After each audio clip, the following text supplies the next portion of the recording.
ईश्वर अंश जीव अविनाशी, सकल संपदा नाथ तुम्हारी। मैं सेवक सुत समेत नारी।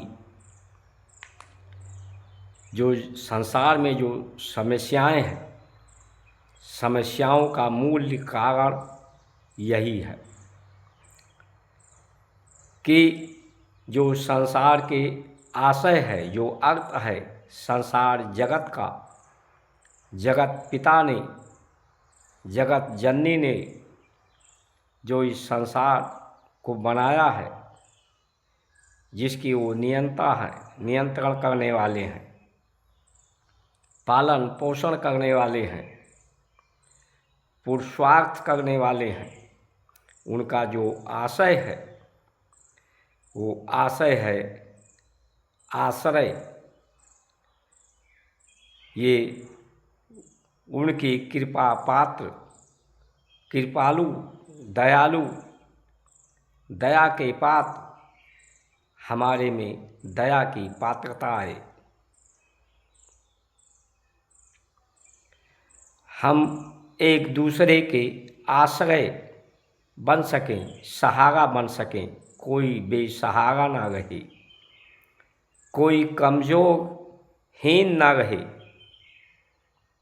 किसी में कोई कमी ना रहे,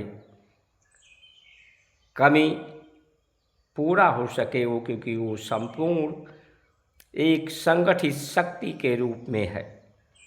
शक्ति सामर्थ्य हो सब में प्रतिभा हो, सब प्रतिभाशाली हों। हम ईश्वर के जीव, ये है अंश है उसका जो अविनाशी है, जो उसका कभी विनाश नहीं होता। जो मैं आज हूँ वही कल था, वही कल भी रहूँगा।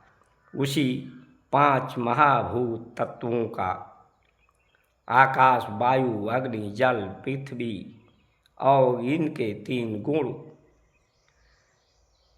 9 राशियाँ, 12 राशियाँ, 9 ग्रह, इनकी 12 नवैया 108, इसलिए 108 दाने का माला होता है, जिसमें पकड़ो मुख्य ब्रह्म होता है ओम।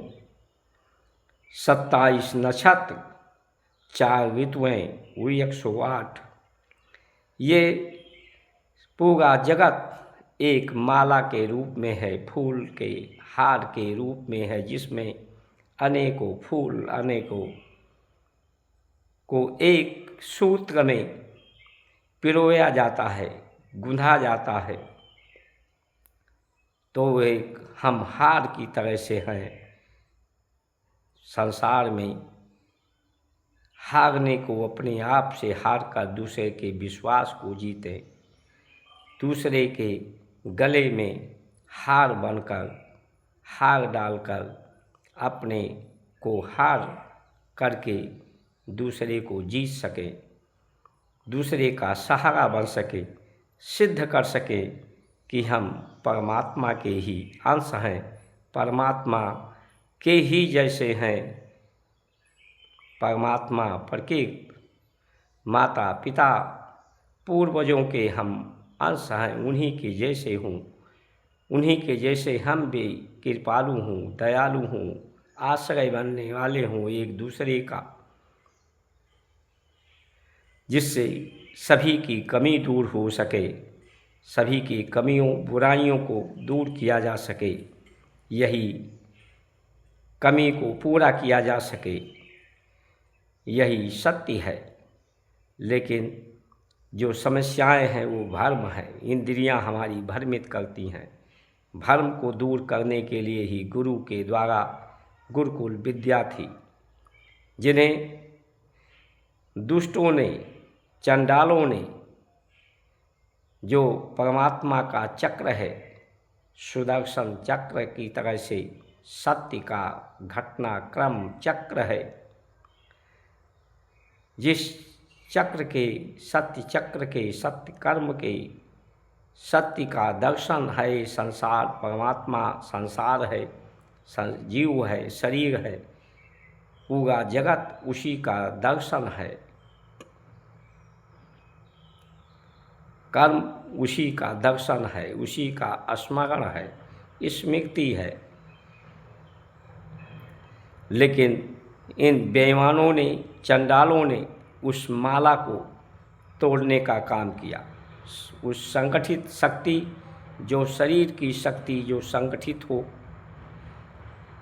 केंद्रित हो, ध्यान के माध्यम से, उपासना, आराधना, साधना के माध्यम से, और परिवार संगठित हो, समाज संगठित हो, देश संगठित हो, विश्व संगठित हो, एक दूसरे का सहारा बन करके ये विश्वास जीत करके लोगों के दिलों पर राज करे। लेकिन ये जो नौकरी अपने आदेश का पालन, नौकरी जो करता है वो दूसरे के आदेशों के अधीन होता है, यानी गुलाम होता है। इसलिए हमारी भारत की परंपरा उत्तम खेती, मध्यम बान, निषेध, चाकरी, भीख निदान। हमारे यहाँ चाकरी यानी नौकरी की व्यवस्था नहीं थी, नौकर बनाने की व्यवस्था नहीं थी। लेकिन पढ़ाई लिखाई को योग्यता का आधार मान करके, जात पात को आधार मान करके, जात के नाम पर, धर्म के नाम पर उस माला को यूजीसी ला करके, एसटी एक्ट ला करके, आरक्षण ला करके इस देश की प्रतिभा को, प्रतिभाशाली लोगों को सेवा से वंचित किया जा रहा है। ये सामान्य लोगों के लिए दुखदाई नहीं है, ये पूरे देश को कमज़ोर करने का व्यवस्था है। संगठित लोग नहीं रहते हैं, संगठित लोगों के रूप को जातियों में बांट करके उनमें भ्रम पैदा किया जा रहा है। जो भ्रमित होता है वही में लालच होता है, वही भय में होता है। तो हमारी देश की जो पार्टियां हैं, सिर्फ जीतने को, चुनाव जीतने के लिए लोगों का भ्रम ही है।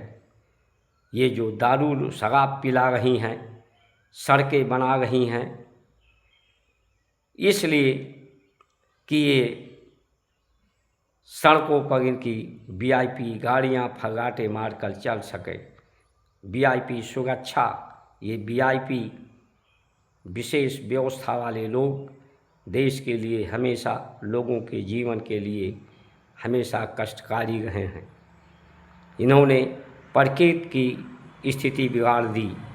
खेती किसानी प्रकृति के सहारे होती है। आज प्रकृति असमय, असंतुलित हो गई है।